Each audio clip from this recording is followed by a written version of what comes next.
Bien. De Bueno, igual manera, entonces, todo esto que estamos viendo ahora ya es para el segundo semestre, ¿no? sí, seguro, sí, sí, ya es para el segundo, sí. Bueno, entonces estaríamos viendo, ah, no, este no, me dijeron que no lo habíamos visto, entonces tendría que poner el de procesos reversibles y procesos irreversibles. Bueno, esto sería el tema de hoy. Entonces, procesos reversibles y procesos irreversibles. A algunos le llaman también a los reversibles ideales, ¿sí? Irreales a los irreversibles.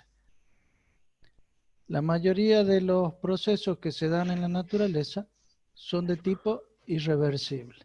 Lógicamente, esto está fundamentado en lo que sería la segunda ley de la termodinámica. Y cuando aplicamos la segunda ley, dijimos que tenían una cierta dirección esos procesos que iban del de mayor temperatura al de menor temperatura.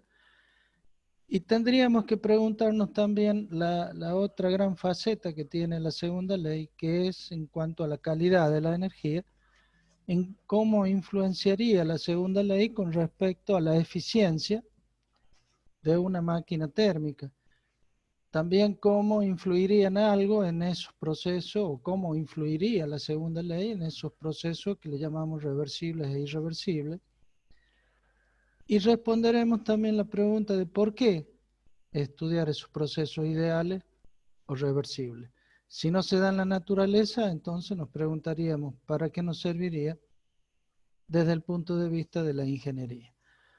Para eso vamos a ver el ciclo ideal de Carnot, que fue uno de los precursores de la termodinámica. Ya en 1854 podía plantearse este tema, y el objetivo central de este tema en particular de la unidad es que sepan diferenciar cuándo es un proceso reversible y cuándo es un proceso irreversible. Ya habíamos definido en los primeros temas de termodinámica que era un sistema, cuál era su frontera, cuál era el universo, el estado del sistema, su variable, inclusive eh, cómo podía variar esas variables, que era el estado del sistema. También se había analizado un proceso termodinámico, se había analizado cuándo cumplía un ciclo, es decir, que podía volver a las condiciones iniciales. Y también veíamos que esos procesos podían ocurrir en una cierta dirección, y una vez ocurrido, no se pueden revertir por sí mismos de forma espontánea y restablecerse a las condiciones iniciales. Todo proceso real necesita ya sea un trabajo, calor o alguna fuente externa que pueda actuar para volver al estado inicial. Hoy se analizaría qué influencia entonces tendría la segunda ley con respecto a estos procesos. Trataríamos de explicar esos interrogantes y, aparte de ver la direccionalidad de los procesos reales, la eficiencia o la calidad de la energía que se utiliza en todos estos procesos. Eso sería en definitiva el tema, haciéndole una introducción de lo que sería procesos reversibles, procesos irreversibles y la influencia que tiene la segunda ley. Y terminaríamos el tema con lo que sería la escala termodinámica de temperatura antes de pasar a lo que sería la máquina térmica de Carnot, el refrigerador de Carnot y la bomba de Carnot. Bien, vamos a ver que en el vocabulario que vamos a usar en este tema en particular sería reversible, irreversible, internamente reversible y externamente reversible. Son 4 temas que deberíamos individualizarlo, y que en adelante para lo que serían los conceptos de entropía, exergía y los ciclos de potencia de gases y de vapor nos va a ser de utilidad para poder definir los estados de los distintos sistemas para hacer el estudio termodinámico. Comenzaremos entonces viendo cuáles son los procesos reversibles.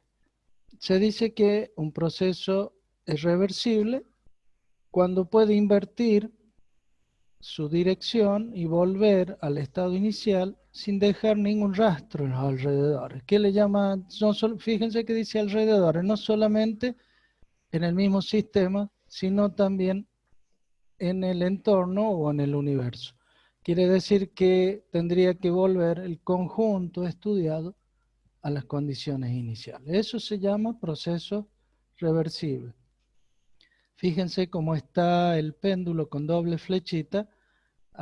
Ustedes van a entender que el péndulo tiene una velocidad cero, luego cambia de dirección y vuelve otra vez el vaivén del péndulo, y el ejemplo es típico para ver la direccionalidad y los sentidos, los contrasentidos de la flechita, que indicaría que un proceso va en una dirección y luego cambia hacia la otra dirección. Es decir, que en el punto central tiene máxima energía cinética y en el punto extremo de la altura máxima energía potencial. Luego se invierte y esa energía potencial pasa a ser cinética, la potencial cero, y luego pasa para el otro extremo. Fíjense cómo prácticamente un péndulo haría como si fuese un proceso reversible en la naturaleza, ¿verdad?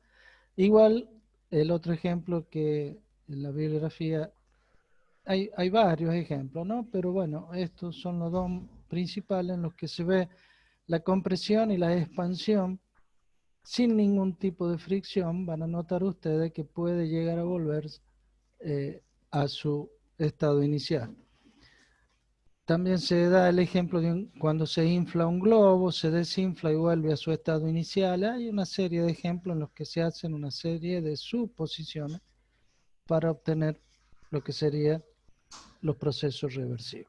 Fíjense cómo cambia el estado del sistema, que en este caso sería el estado de posición del péndulo, y cómo cambia las distintas variables en el sistema del gas que está comprimiéndose o expansionándose en cilindro juntamente con el pistón, ¿sí?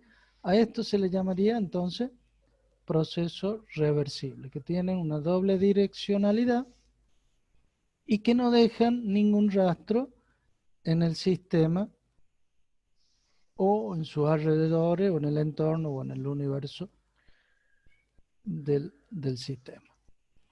¿Cuáles son esas características? Como dijimos, generalmente vuelve al proceso inicial. Es posible solo si tenemos, por ejemplo, transferencia de calor y trabajo neto en el sistema, que los alrededores también ese calor y trabajo neto vuelvan a su condición inicial, o a volver al proceso inverso, a la originalidad en que se encontraba tanto el calor y el trabajo neto. Fíjense que hablábamos de neto, ¿no? Es tanto la diferencia de entrada como de salida, ¿verdad? O salida menos entrada, de acuerdo al dispositivo. Los procesos reversibles, como les dije, en la naturaleza, en la realidad, no ocurren. Son idealizaciones que de procesos que nos servirían de modelo como para comparar los distintos procesos que se van ocurriendo en la termodinámica o en los distintos dispositivos que luego lo aplicaríamos.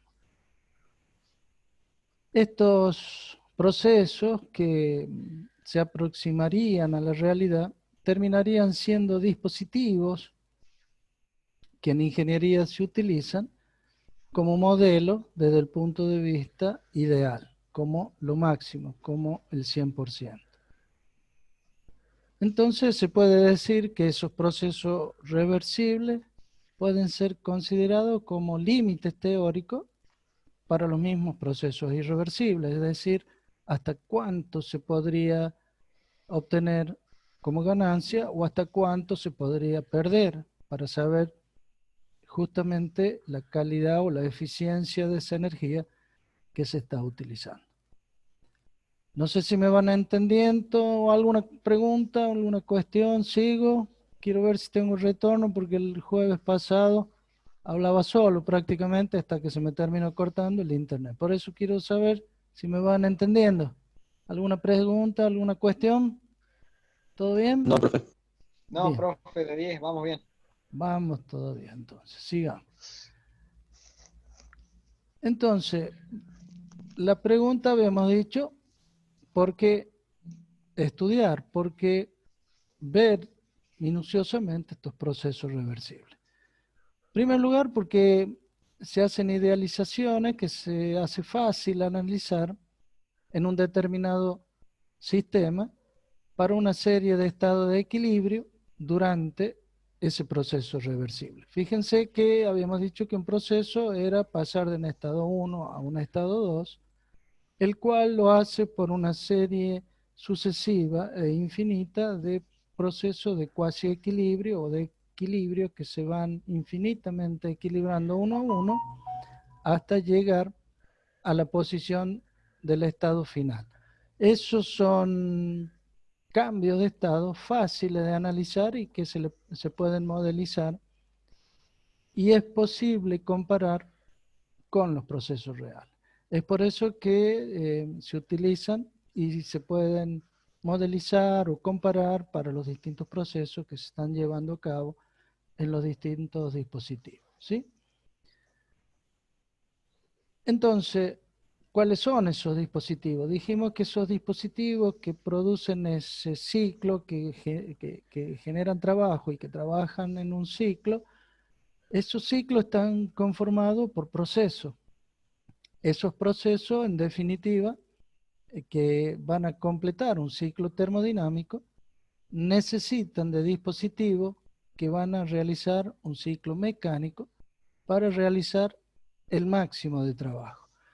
¿Por qué digo el máximo? Y porque nosotros tendemos a modelizar con aquello de la idealización para tender a obtener el máximo de trabajo en aquellos dispositivos que nos entregan trabajo, como los motores de combustión interna, las turbinas de gas, de vapor.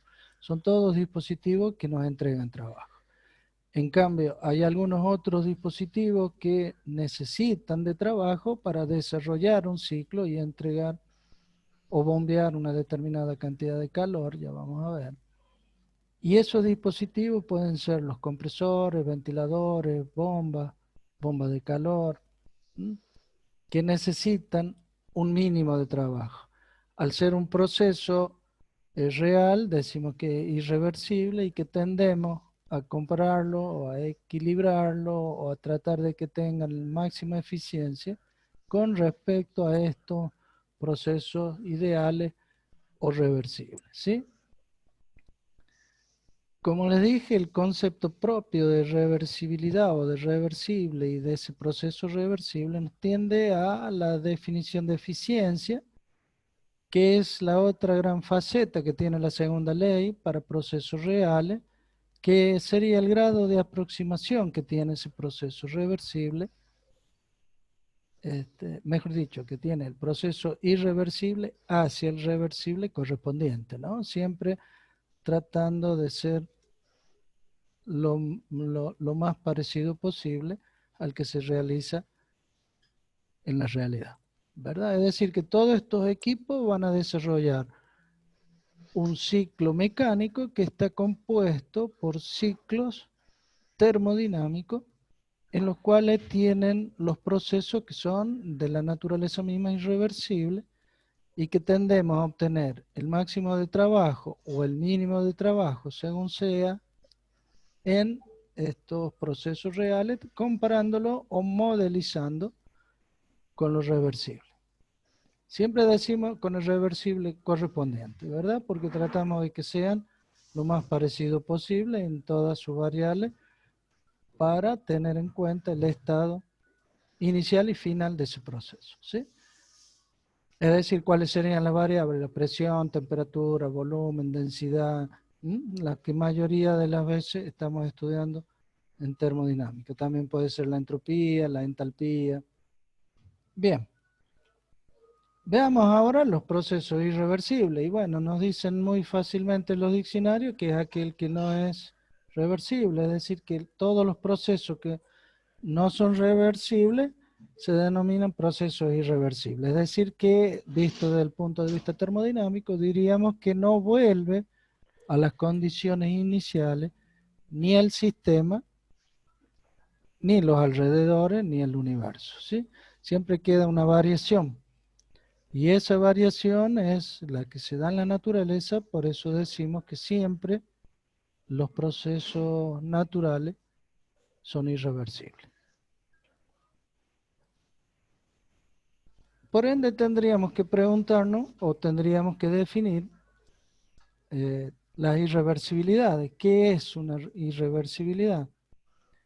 Las irreversibilidades son un conjunto de factores de la naturaleza misma que producen esa variación para no llegar otra vez al estado inicial, que producen ese, digamos, desequilibrio en el cual las dos flechitas no quedan igualadas, sino que van hacia una dirección, que es la direccionalidad que nos habla la segunda ley, y esos factores pueden ser, por ejemplo, como lo ven, la fricción, la expansión libre, el mezclado de fluido, la transferencia de calor a través de una diferencia finita de temperatura.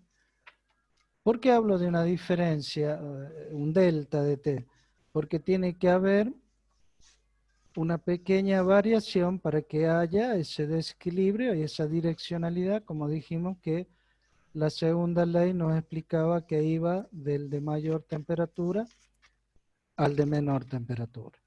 Fíjense que la fricción también es otro gran problema en la ingeniería, que es el calor que nos produce al frotar dos cuerpos. Van a ver que si estás realizando un determinado dispositivo, un determinado trabajo, parte de esa energía que me debería entregar en trabajo se está produciendo en calor en lugar de trabajo. Es decir, que la eficiencia ya de por sí no va a ser el 100%, sino que parte de la energía que aprovecharía ese dispositivo en entregar trabajo, lo perdería al medio como calor y el medio lo utilizaría para incrementar el valor de su energía interna. En la expansión libre, sí, ¿hay alguna pregunta? Expansión libre creo que es. Escucho entrecortado, arregle o será el mío. Expansión libre creo que es. La expansión libre fue, les puse, y el mismo libro lo pone como ejemplo, como factor, porque es lo que desarrolló Joule. ¿Se acuerdan en la expansión cuando tenían un globo 22 atmósferas y en otro globo el vacío? Y lo hacía expansionar, ¿se acuerdan? Entonces iba de muy alta presión a cero y producía un descenso en la temperatura, pero habíamos visto que ese descenso en la temperatura se daba solamente en los gases reales. En los gases Claro. ideales se mantenía constante, ¿se acuerdan? Que eso era la ley de Joule y eso es lo que él había determinado, y luego en los gases reales se vio que no era tan así, que en los procesos reales había una variación de temperatura, y en el caso de la expansión se produce un descenso, y en el caso de compresión, ¿qué sucede? ¿Qué sucede cuando ustedes tienen un inflador y están inflando la bicicleta o la pelota de fútbol? Se calienta el inflador. Eso es, ¿por qué? Por la Comprime. fricción también y por la misma energía interna que aumenta en el gas. Fíjense que de dónde sacaría la energía que tiene el gas para expansionarse. Ya habíamos visto que era en función de esa energía interna que producía ese trabajo de expansión. ¿Se acuerdan que era el producto de P por B? Ese trabajo que desarrollaba al moverse el gas, en este caso un gas de tipo real, la energía lo saca de la misma energía interna. Entonces, al bajar la energía interna porque le quita esa energía, también como era función de la temperatura, descendía la temperatura. Por eso se pudo explicar después en los gases reales porque desciende la temperatura, y la explicación luego de la ley de Joule, cómo determinó que la energía interna es función de la temperatura. El mezclado de dos fluidos también produce una fricción entre lo mismo por la variación de densidad, y muchas veces sube unos grados la mezcla de dos fluidos dependiendo de la viscosidad de cada uno de ellos. La transferencia de calor, fíjense que la transferencia de calor lo que vamos a ver más adelante, lo que serían los intercambiadores de calor o en las leyes de transmisión de calor. Los intercambiadores se ven en la otra materia. Y en esta materia vemos las leyes que rigen esa transferencia de calor. Siempre lo tienen que tener en cuenta la pérdida que existe hacia el medio. Siempre hay una variación, hay una pérdida debido al calor que se lleva y al aumento de entropía que tendría en este sentido o en esta dirección el universo o el medio en el que está inmerso el sistema.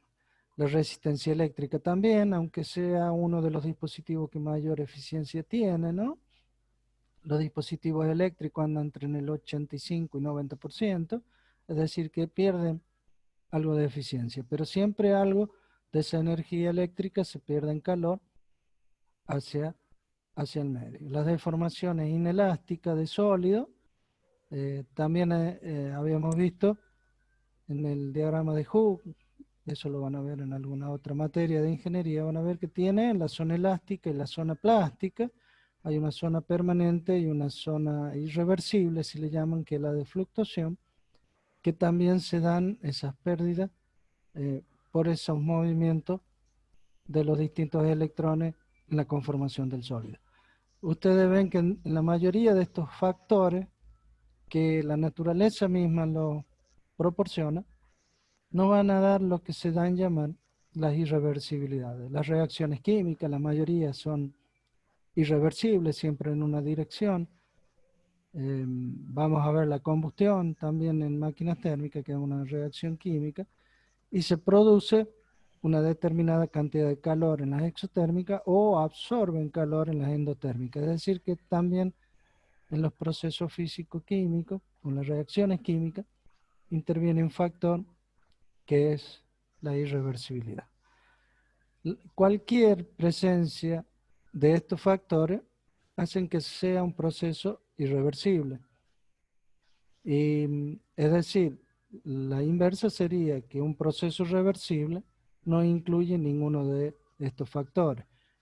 Por ello es que hay que tratar de minimizarlo con distintos efectos para contrarrestar estos factores. La fricción, hay que ponerle lubricante, la expansión, como les dije que hay que intervenir en el tiempo, pero bueno, cuanto menos tiempo se hace la expansión y la compresión, vimos que tendía a la reversibilidad, pero el factor tiempo es predominante en los distintos procesos y para que se den los ciclos en los dispositivos. Es decir, no hay ningún dispositivo en ingeniería que desarrolle un ciclo mecánico que sea muy lento, porque no sería eficiente desde el punto de vista económico, ¿verdad? Es decir, nosotros queremos hacer un trabajo en un determinado tiempo, no que pase demasiado tiempo.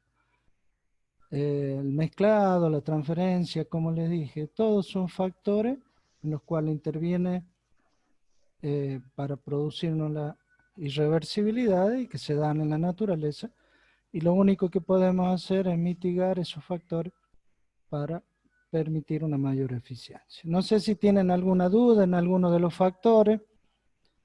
La mayoría de ellos se estudian, así que el proceso también da como ejemplo la conducción de agua, creo que lo pone también en el libro.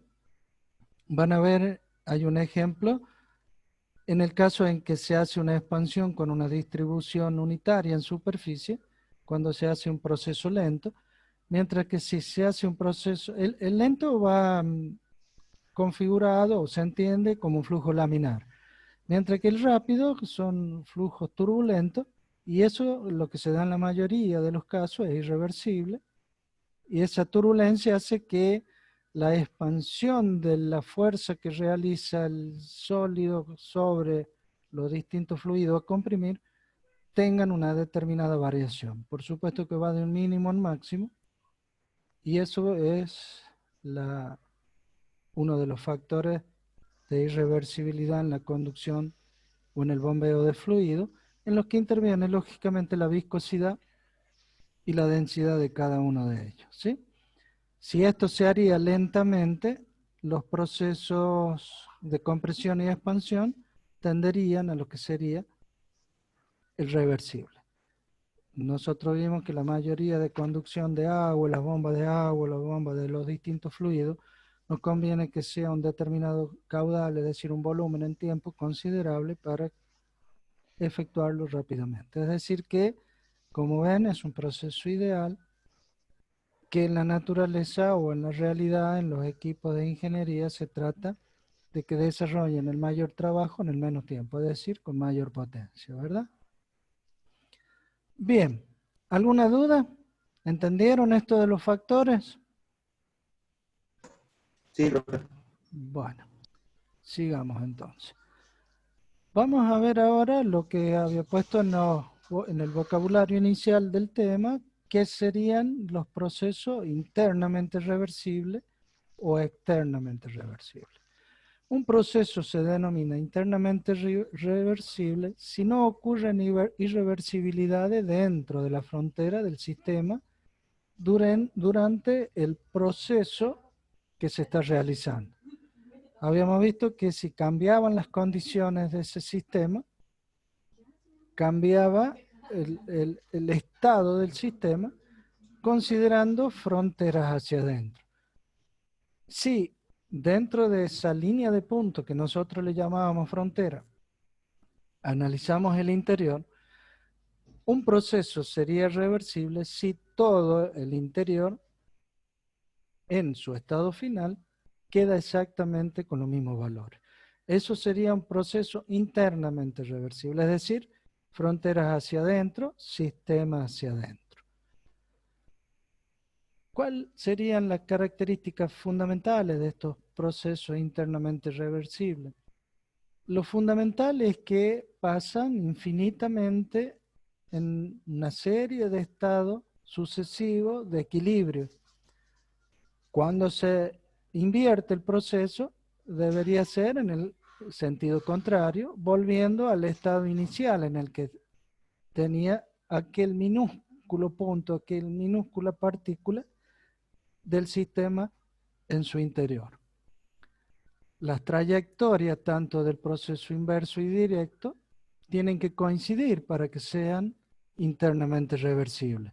Es decir, que si un proceso se efectuó por un camino hacia el estado final, al invertirse, el estado final, que ahora sería el inicial, debería llegar por el mismo camino de donde previno o provino el estado 1, de donde vino a producirse el proceso, ¿verdad?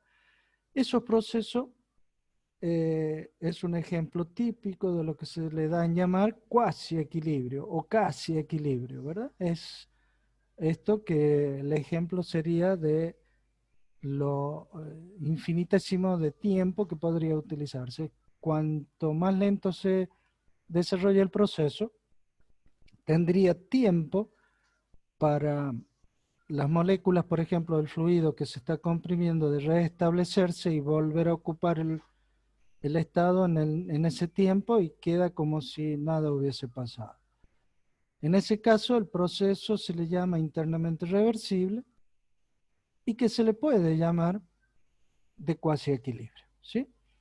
O de casi equilibrio, que en la jerga termodinámica utilizamos de cuasi equilibrio Profe, para dar, ¿sí? ¿puede darme un ejemplo de proceso internamente reversible? Internamente reversible. Mira, a ver, vamos a adelantar, ya que me estás diciendo, creo que por acá tenía. Mira, acá tengo un cilindro que a través del calor está produciéndose un cambio de estado. Supongamos que es agua, que le estoy entregando calor y lógicamente va a evaporar a vapor de agua, ¿verdad?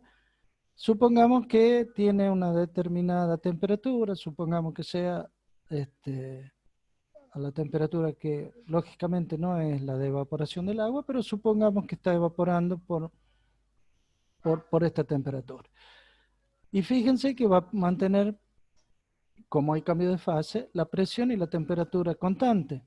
Entonces, fíjense ustedes, mientras se está desarrollando este cambio de fase, está cambiando de líquido a vapor. pero el sistema recuerden que sustancia pura era siempre agua, ya sea en estado vapor o líquido, pero va a mantener la presión y temperatura constante a medida que se produce un cambio de fase.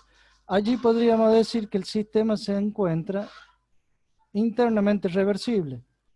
Ya vamos a ver, este era un ejemplo para el caso de externamente reversible, pero vale porque todos los procesos de cambio de estado, al tener la presión y la temperatura constante, el sistema no cambia su estado, es decir, que supongamos va a hervir a 100 grados o 98 en la latitud nuestra, 98 grados Celsius, pero mientras exista una partícula, una gotita de agua, va a estar a esa presión y a esa temperatura. En ese caso son procesos internamente reversibles. Los procesos de flujo estacionarios también, en aquellos en los que pasa una determinada cantidad de volumen en el tiempo y en la sección se mantiene ese caudal, se puede decir que están en condiciones de internamente reversibles. ¿Sí? No sé si te quedó claro. Sí, creo que sí. Tendría Fíjate que ver vos un que en poco los más. cambios de estado es el típico ejemplo. Se mantiene la presión y la temperatura. Es decir, que el estado del sistema se mantiene en esos valores, pero energéticamente no, porque el calor va a influir en la energía interna, de tal forma que en su interior parte de las moléculas de agua se transforman en vapor. ¿Entiendes? Pero en sí, tomándolo como sistema total a las dos fases, es internamente reversible. Todo va a depender de dónde tú planteas también la frontera. Es por eso es que es muy importante determinar bien la frontera del sistema con respecto a los alrededores, ¿sí? Generalmente estos sistemas, Bien, como les dije, se le llaman de cuasi equilibrio. Vamos a los que son externamente reversibles. Es cuando un proceso ocurren irreversibilidades de, a ver, el proceso habíamos dicho que cambiaba de un estado inicial a un estado final, ¿verdad? Y que no debía tener ninguna alteración, ninguna variación en el estado, tanto del sistema como del universo. Pero un proceso es externamente reversible cuando se produce en sentido contrario y vuelve a las condiciones iniciales que estaba el universo, el medio en el que contenía el sistema. En ese caso se dice que es un proceso externamente reversible. De la frontera hacia afuera hay que analizar en qué estado quedó el sistema después de desarrollar el proceso. Si después de haberse desarrollado el proceso queda en las mismas condiciones del estado inicial, se dice que el proceso es externamente reversible. ¿Sí? Por eso dice un profe, ¿esto proceso, sería un motor, por ejemplo?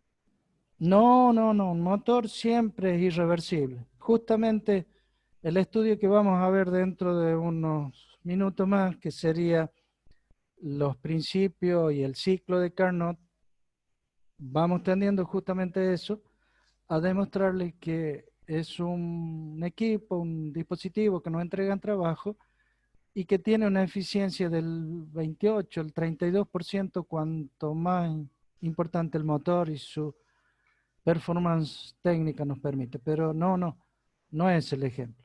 El ejemplo, si ya que estamos, quieres ver un ejemplo, volvamos al que les planteaba hace rato. Ahora lo veamos externamente reversible, es decir, la frontera era el sistema bifásico, ¿verdad? Ahora analicemos fuera del cilindro, analicemos un depósito de energía. Fíjense, hay un depósito de energía que tiene más de 20.000 grados Celsius, 20.000 grados, fíjense, ¿sí? Y hay otro que tiene 30.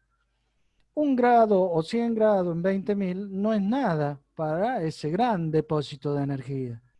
Entonces, sacarle lo ínfimo de calor para que suba, supongamos que suba 10 grados, para sacarle 10 grados y que suba a 30 grados el sistema, no es absolutamente nada para ese gran depósito de energía. Prácticamente no sufrió ningún cambio en su estado, ni lo siente, es muy ínfimo. A esos procesos se le llama externamente reversible. Fíjense que se desarrolló el proceso que yo quería hacer, la transformación de líquido a vapor, supongamos, en este estado, en este proceso, y no cambió nada el exterior, porque es muy poco, son infinitésimos, muy chiquititos, considerados con respecto a la fuente térmica analizada. En cambio, en el segundo depósito, que dice una temperatura de 30 grados, sacarle 10 grados ya es un tercio. Fíjense que el cambio es bastante considerable con respecto al depósito de energía en el cual está tomando el calor para producir el proceso. En ese caso vamos a ver que no sería tan ínfima la variación que va a tener el proceso. ¿Se entiende? En aquellos, o si quieren ir al extremo, sacarles 100 grados al sol, no haces absolutamente nada al sistema solar, ¿verdad? Es una fuente energética tan grande que su estado original prácticamente no varió. A eso se le llama procesos externamente reversibles en los que no varía absolutamente nada. Se desarrolla el proceso, se desarrolla el ciclo de la máquina, se desarrolla el ciclo termodinámico y el universo, el Sol, permaneció exactamente igual. Es decir, que en ese sería un proceso externamente reversible. ¿Sí? ¿Se entiende? ¿Me escuchan? Sí, Sí, profe. profe, sí. Sí, pero Háblenme porque me voy a quedar como el jueves pasado. Se me cortó y yo ni me había enterado. Bueno, bueno. Bueno, bien, sigamos. Me van entendiendo, ¿verdad? Como les digo, son idealizaciones prácticamente los reversibles. Acá se están dando cuenta ustedes que no van a poner una fuente tan altísima de energía para hacer hervir, para tomar mate, ¿verdad? Es decir, es un gasto enorme de energía del universo para hacer algo tan pequeño. Por eso son idealizaciones en las cuales va tendiendo para modelizar, ¿sí? La del sol puede ser porque, bueno, no podemos regular la energía, nos viene y la tenemos que aprovechar. Pero bueno, son idealizaciones, ¿sí? Y por eso se dicen que estos procesos sirven para poder comparar los distintos sistemas que nosotros tenemos y los distintos procesos que van desarrollando los distintos equipos que nosotros queremos que nos den trabajo o que entregarles trabajo para que desarrollen alguna otra tipo de proceso. ¿Cuándo sería entonces un proceso totalmente reversible? Y cuando sea interna y externamente reversible, es decir, fronteras adentro, fronteras hacia afuera, tienen que volver a las condiciones iniciales antes de desarrollarse el proceso y si vuelve tanto el sistema como la frontera, ese proceso que se desarrolló, ese cambio de variables que tuvo el sistema, vuelve a su estado inicial, sería totalmente reversible, ¿sí?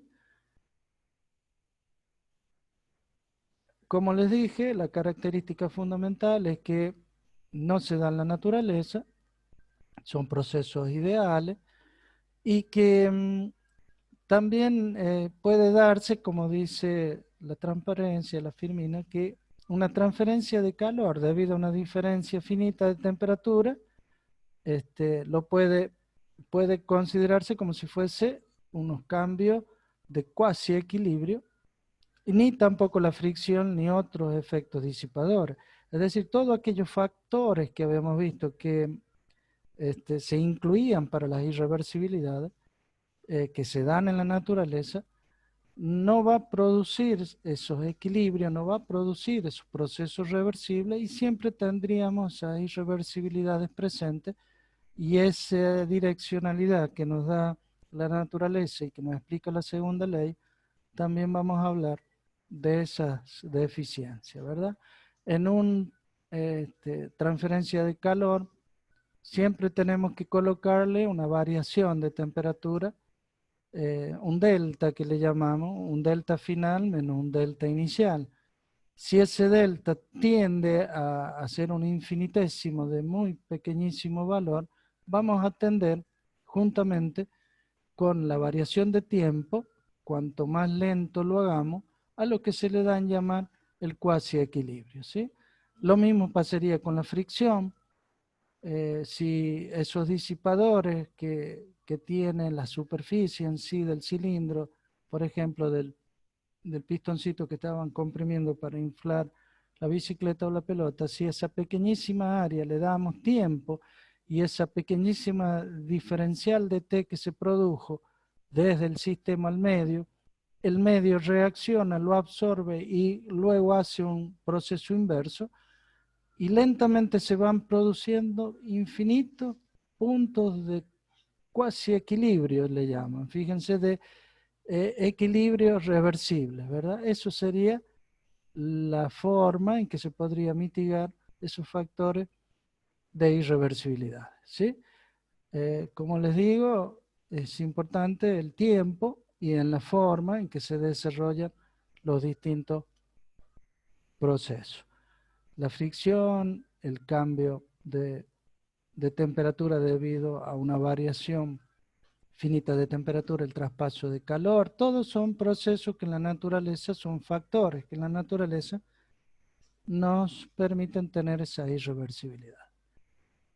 A ver, otro ejemplo, bueno, el que estábamos hablando, fíjense que en este caso podríamos decir, en el primero de ellos, que es internamente reversible cuando se está produciendo la transformación de líquido a gas, mientras que también externamente es reversible porque no varía el sistema al sacarle tan pequeñísima cantidad de energía. El proceso A, por ejemplo, es totalmente reversible. ¿Por qué? Porque tanto el interior como el exterior no tiene o vuelve a las mismas condiciones iniciales en las cuales se ha producido el proceso.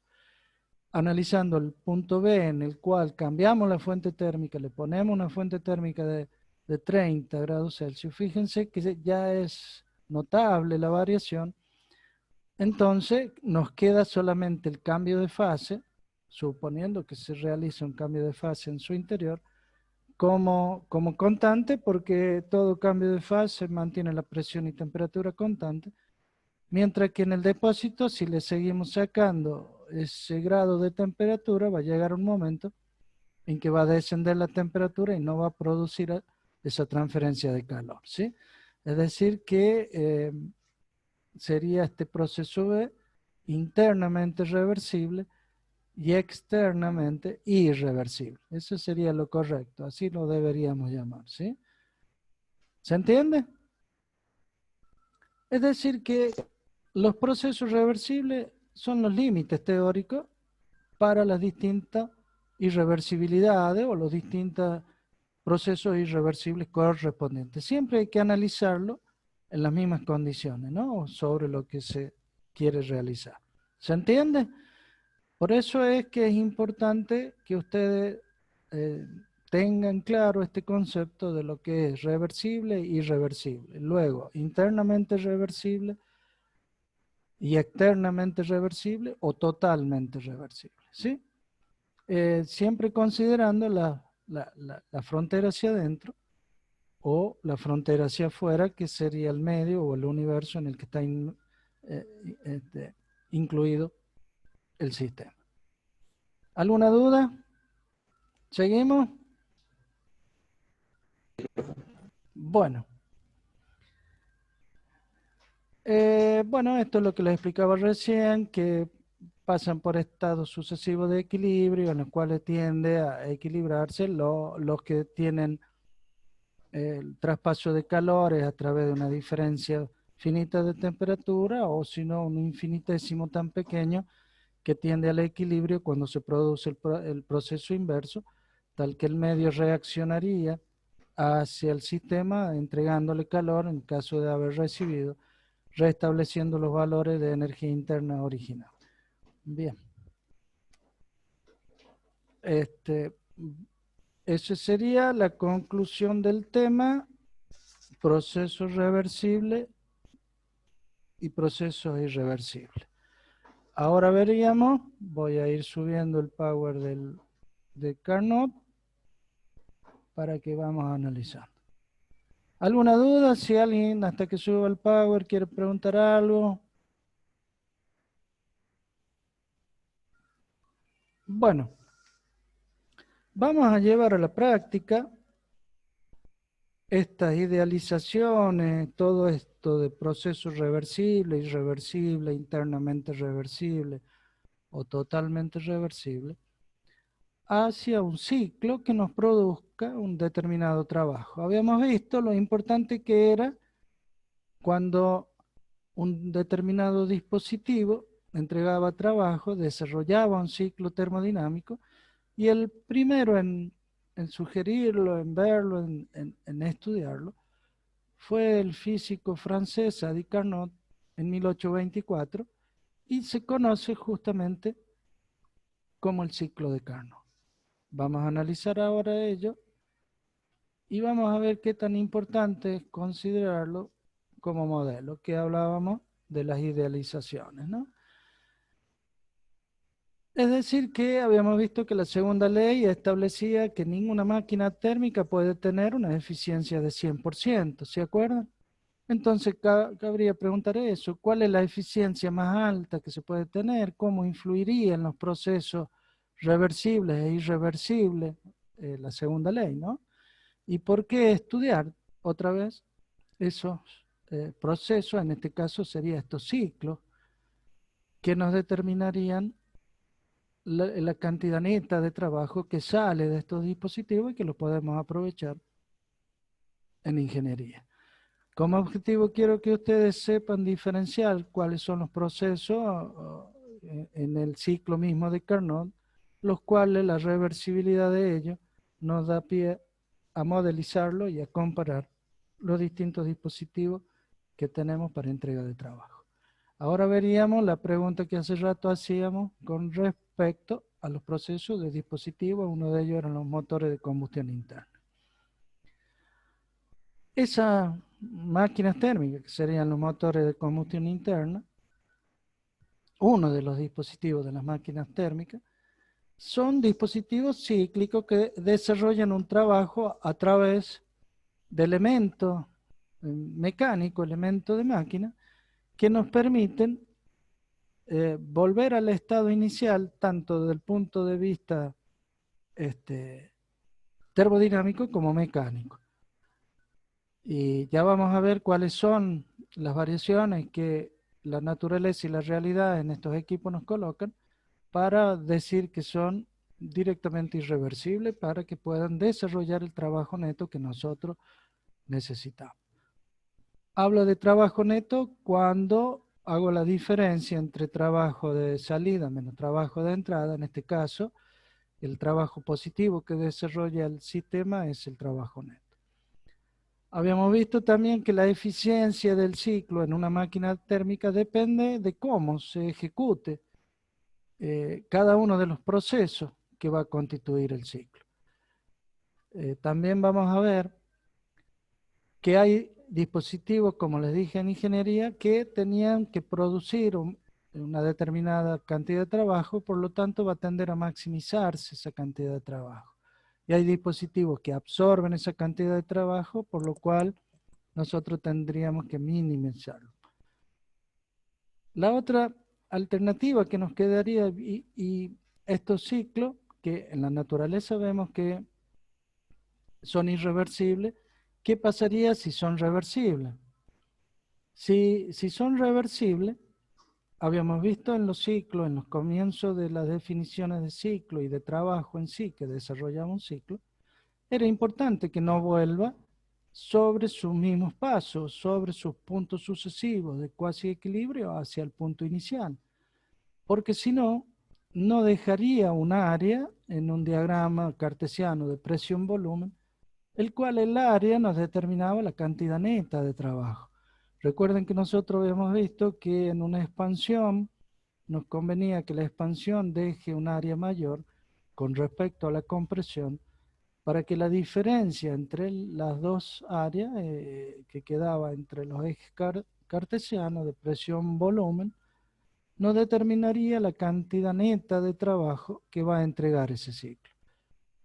Si vemos tal cual como teóricamente lo planteó don Sadi Carnot, si hacemos proceso reversible, entonces no entregaríamos trabajo. Fíjense, si vuelve exactamente por los mismos puntos sucesivos hacia el estado inicial. La genialidad de Sadi Carnot fue que no los hacía volver a través de los mismos puntos. Es por eso que él se dio cuenta qué pasa si yo lo hacía volver por otro camino distinto, para que de esa manera quede un trabajo neto en el área producida que determinaría la cantidad de trabajo que ese dispositivo va a estudiar. Pero la otra genialidad que vio también es que los puso a los procesos como si fuesen reversibles.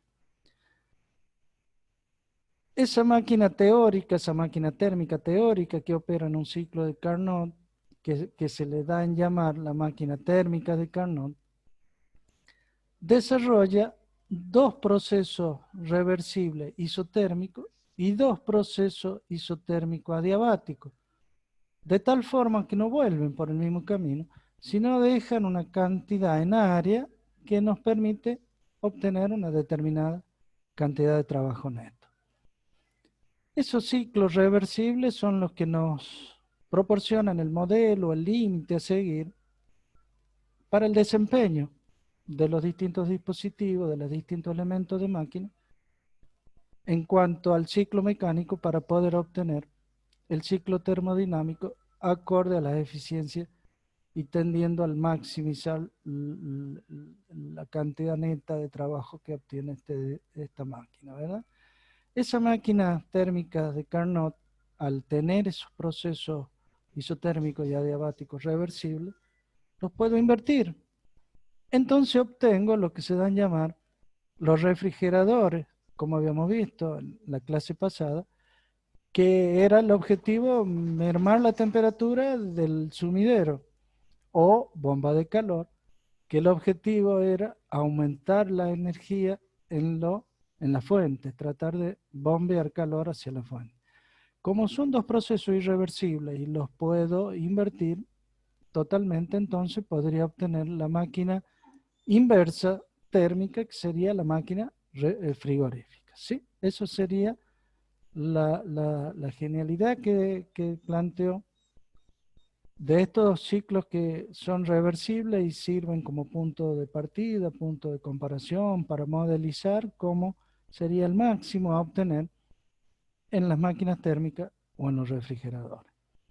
Esto nos explicaría entonces por qué es útil estudiar esos ciclos como el de Carnot, uno de los más conocidos, el de Carnot, para modelizar esos distintos aparatos, esos distintos equipos, para ver hacia qué grado de eficiencia nos está entregando o estamos produciendo en lo que nosotros queremos hacer con ese determinado ciclo mecánico en un determinado dispositivo.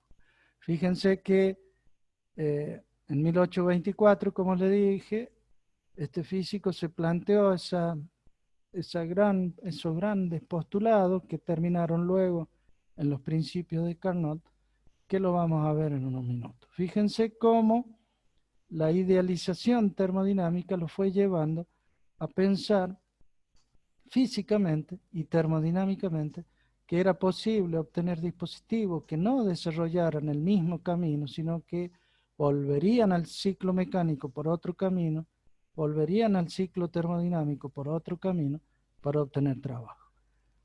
Ahora veríamos los distintos modelos y descripciones. En sí hay varios ciclos, ¿no? Pero bueno, como les digo, el más conocido y el más utilizado y la genialidad que tuvo es del ciclo de Carnot. Entonces, para estudiarlo, vamos a considerar un sistema cerrado conformado por un gas que está en un dispositivo cilindro-émbolo de forma adiabática. Ya vamos a ver como lo ilustra la figura, y tiene un aislamiento en su parte superior o en la cabeza del cilindro, tal que ese material aislante lo puedo sacar, extraer, correr, para poner en contacto con un depósito y un sumidero, de acuerdo a cómo se vaya desarrollando el proceso. Hagan la idea de que es un cilindro que le puedo quitar la tapa del cilindro y lo puedo poner en contacto con una fuente térmica, el cual le va a entregar una cantidad determinada de calor y va a conformar el ciclo a través de los procesos de expansión isotérmica reversible, expansión adiabática reversible, compresión isotérmica reversible y compresión adiabática reversible. Fíjense, son dos isotérmicas, como les dije, y dos adiabáticas, ¿sí? Ahora veríamos las características que debería de tener lo que se le da a llamar ese fluido activo o ese fluido de trabajo, que según el mismo Carnot no dependería de ese fluido. El ciclo, al desarrollarse a través de un gas ideal, que también para que sea un proceso reversible consideramos un fluido de tipo ideal, no va a depender definitivamente, ¿sí? Se efectúa dentro del cilindro esa expansión isotérmica y adiabática y también la compresión isotérmica y adiabática, de tal forma que pueda fluir el calor hacia el cilindro cuando se pone en contacto con la alta temperatura.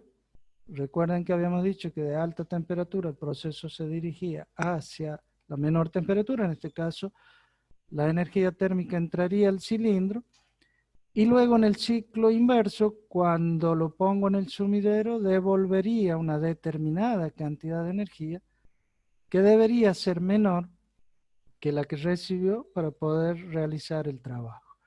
En esta expansión, tanto isotérmica como adiabática, debería ser mayor que la compresión también isotérmica y adiabática para producir el trabajo neto de salida que el sistema entregaría al medio.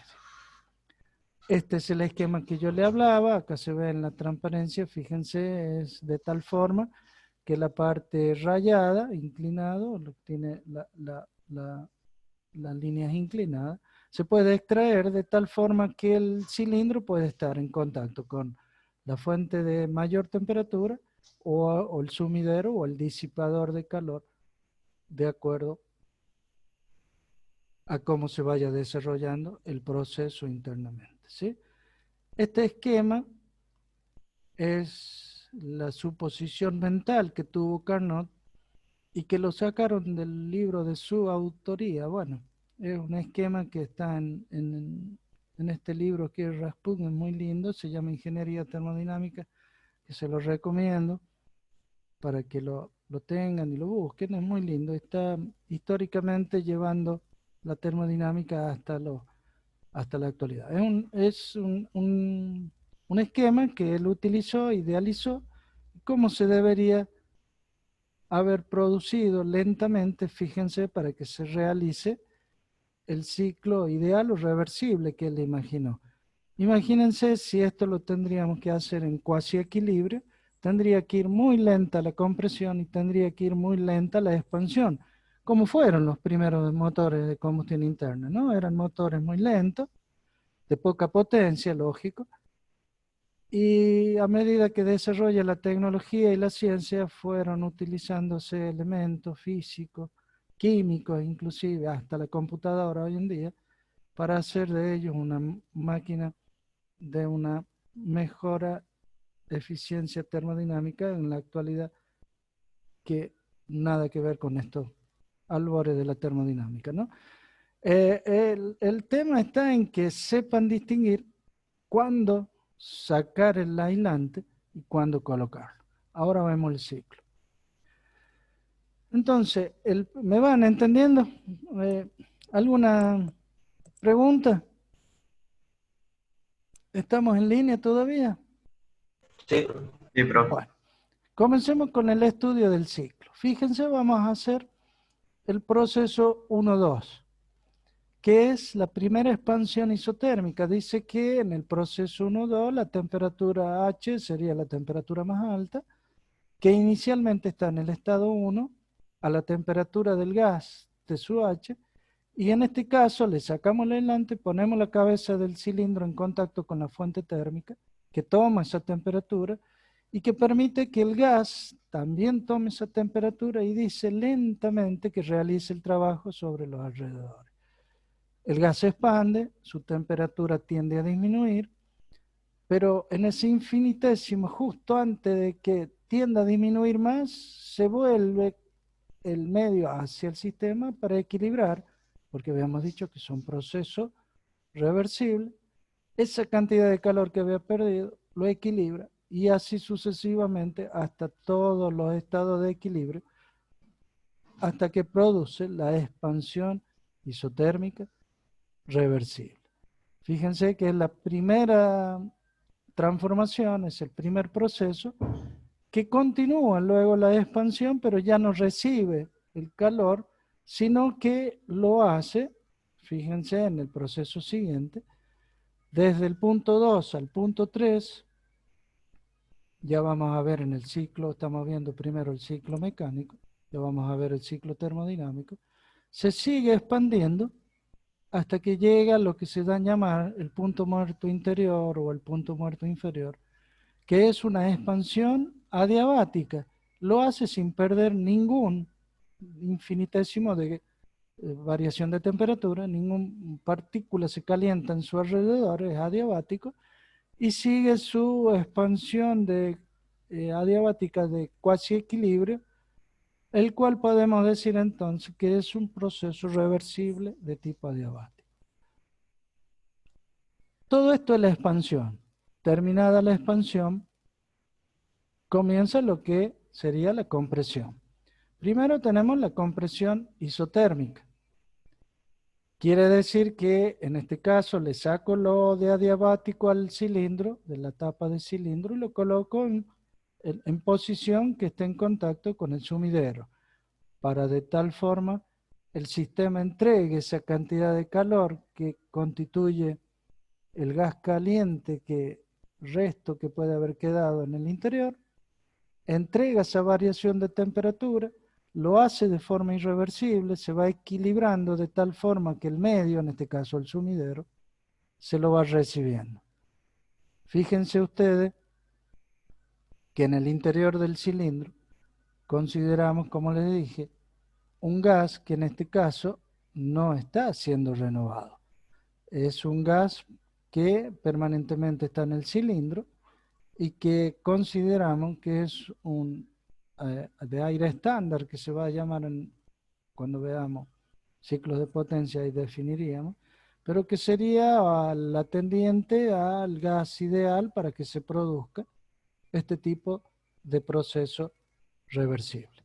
Cuando veamos los ciclos de potencia, vamos a volver a ver este tema, por supuesto mucho más rápidamente, y vamos a ver que esta idealización de Carnot es un modelo exacto, digamos, para obtener el 100% de eficiencia, comparándolo con los ciclos de potencia que veríamos en ese momento. La segunda compresión ya no es isotérmica, sino una vez que le saco la aislación, no sé si ustedes notan en la cabeza del cilindro como ahora está colocado para que de esa manera esté aislado y se haga una compresión y que llegue a lo que se da en llamar el punto muerto superior o el punto muerto exterior del cilindro, del pistón en el cilindro, para que siga hasta que termina el proceso reversible de compresión, en este caso adiabático.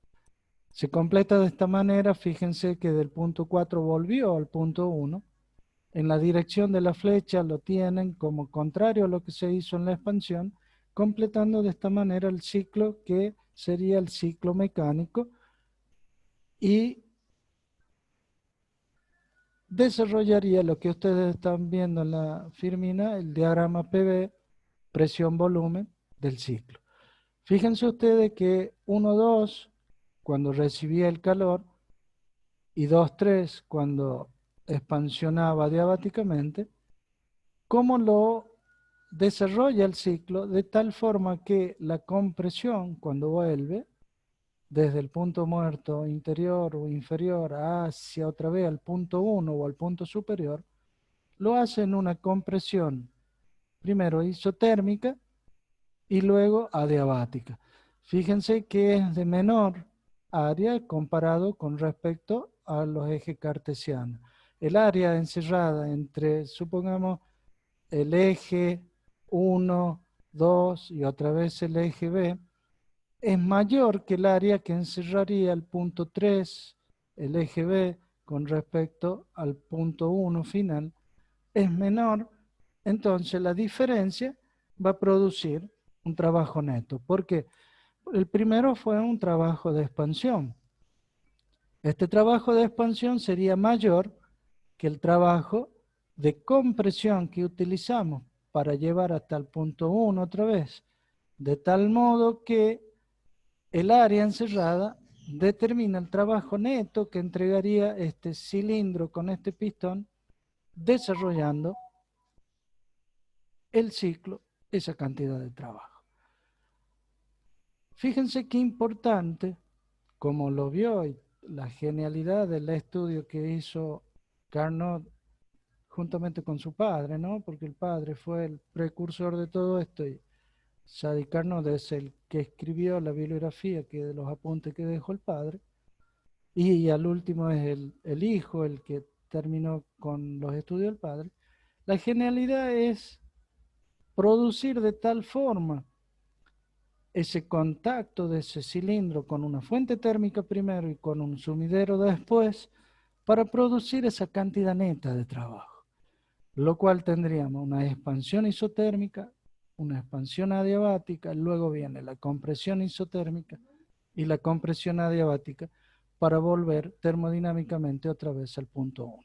Se dice que es un ciclo porque desarrolló el proceso de tal forma y termodinámicamente en el sentido horario volver al punto 1, y decíamos en aquel momento que simulábamos un círculo, que el área que desarrollaba aquel círculo en sentido horario era positivo, el área que desarrollaba ese ciclo, en esa área representada en el círculo que era el trabajo en un diagrama PV, o representaba el trabajo en un diagrama PV, es el que aplicó, el que utilizó, el que estudió Carnot para llevarlo a su máquina térmica de Carnot.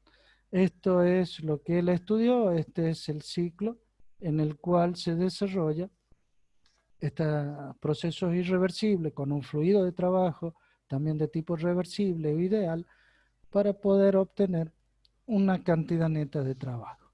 No sé si hay alguna duda, quiero que pregunten ahora porque están recién ingresando a lo que es conceptualmente el ciclo de Carnot para que puedan entenderlo bien. ¿Estamos todos bien? ¿Alguna duda?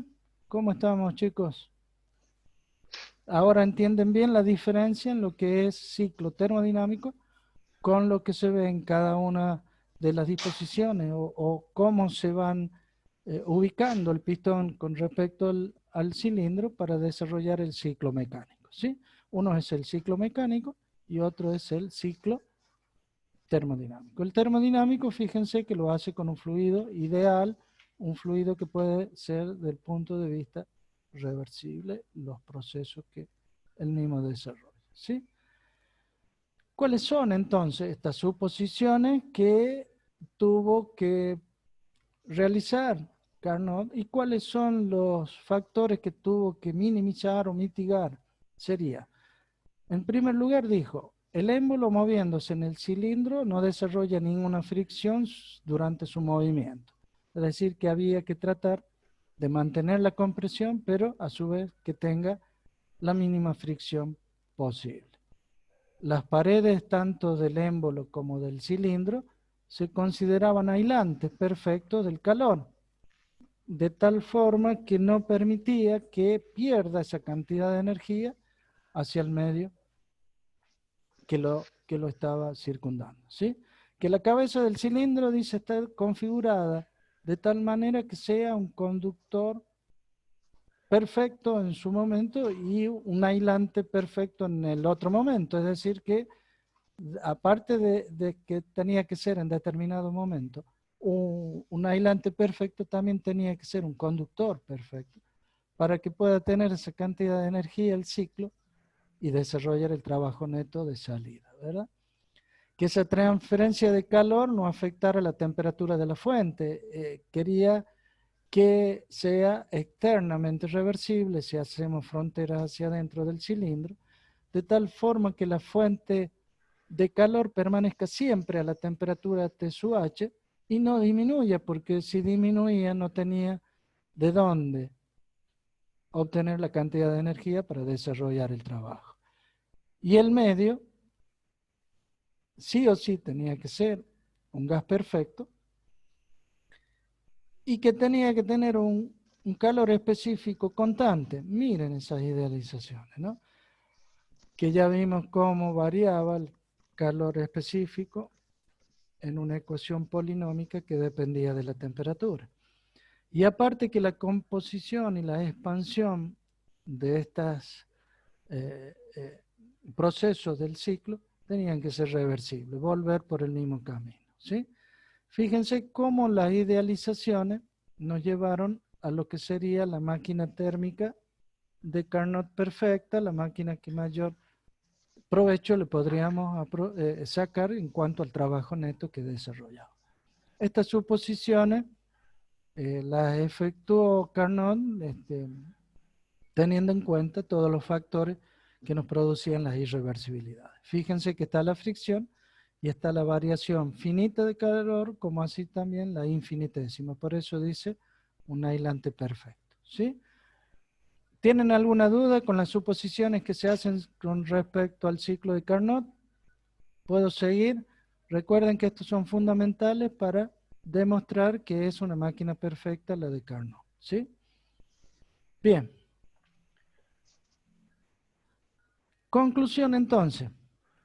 Por ser un ciclo reversible, el de Carnot es el más eficiente que puede operar entre en la fuente y el sumidero en el cual podía realizar las transferencias de calor. Y aun cuando el ciclo de Carnot no se puede lograr en la realidad, la eficiencia de los dos ciclos reales se mejora al intentar aproximar lo más posible el calor. Es decir, que cuanto más tienda el dispositivo a realizar este ciclo de Carnot, más eficiente vamos a estar con respecto a la obtención de ese trabajo neto de salida, el cual es el motivo de la invención de los distintos equipos en ingeniería, ¿no? Que nos entreguen calor, una máquina de combustión interna, una turbina de gas, una turbina de vapor, o que puedan hacer la compresión o el trabajo de refrigeración lo más eficiente, o la bomba de calor, con el mínimo trabajo posible.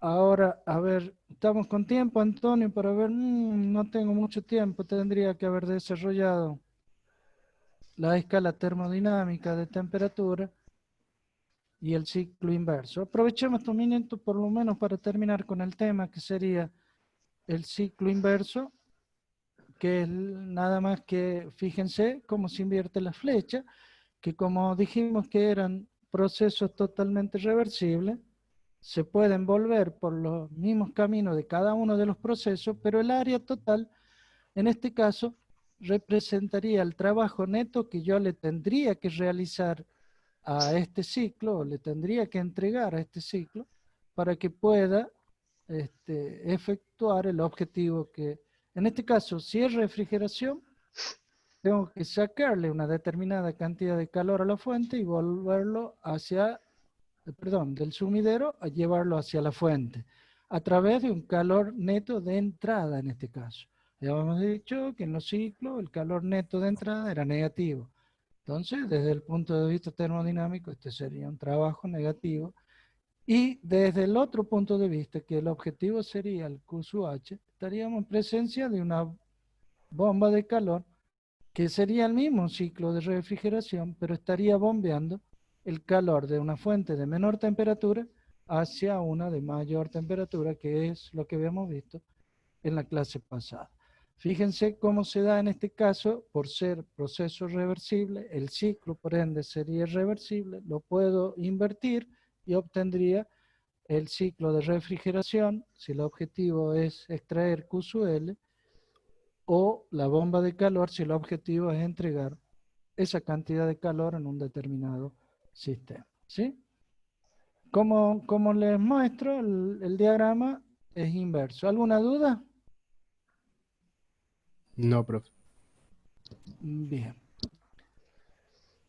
Tendríamos que empezar con los principios de Carnot y terminar con escala de temperatura, pero me parece que no tendríamos tiempo, ¿no, Antonio? No, y ya le quiero explicar lo del parcial también, Félix. Dale, dale. Bueno, Eh, entonces, como conclusión, lo que vimos hoy sería procesos reversibles, procesos irreversibles, el ciclo de Carnot, cuál es la máquina de Carnot que está en función de dos isotérmicas y dos adiabáticas reversibles, cumpliría un ciclo reversible que también entregaría una determinada cantidad de caloración medio, que sería la bomba de calor, o lo podríamos utilizar como máquina refrigerante.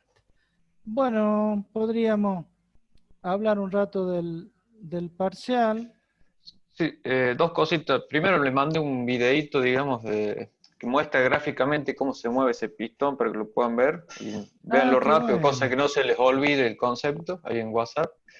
Y bueno, el parcial, bueno, había prometido que iba a ser para hoy. Yo la verdad que no pude avanzar.